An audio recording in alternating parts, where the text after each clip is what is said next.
Amerika Serikat, Eropa, Australia, hingga Singapura melaporkan kelumpuhan saat Microsoft dan CrowdStrike terganggu.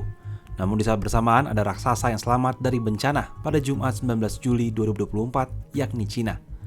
Mengapa Cina tidak terganggu dengan adanya gangguan internet tersebut? Selama bertahun-tahun, AS dan sekutunya melarang ekspor teknologi ke Cina. Berbagai perusahaan teknologi ditekan agar tidak mengirimkan produk ke Cina.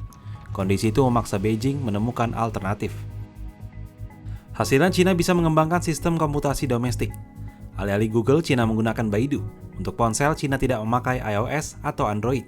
Beijing punya Harmony OS yang dikembangkan Huawei dan dipakai meluas di berbagai gawai Huawei, Xiaomi, dan beragam pabrikan teknologi Cina.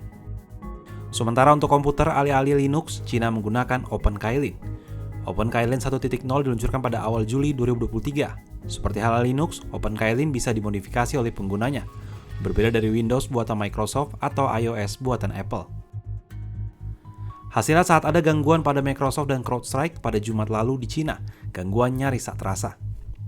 Gangguan hanya berdampak sangat kecil dan terbatas pada perusahaan atau organisasi asing. Gangguan yang dilaporkan hanya kesulitan masuk ke layanan daring atau online jaringan hotel internasional yang ada di Cina, seperti Sheraton, Marriott, dan Hyatt. Sejak 2018, perang dagang dan teknologi AS Cina membuat dua negara itu saling larang penggunaan teknologi buatan negara masing-masing. Barat melarang teknologi perusahaan teknologi Cina Huawei digunakan. Inggris melarang penggunaan TikTok yang dikembangkan perusahaan Cina pada 2023. Sebaliknya, Cina telah semakin membatasi penggunaan teknologi Barat. Pemerintah Cina juga memperkuat dukungan terhadap industri teknologi dan komputasi dalam negeri. Kombinasi sanksi Barat dan regulasi membuat semakin sedikit lembaga pemerintah dan swasta Cina menggunakan perangkat lunak Barat.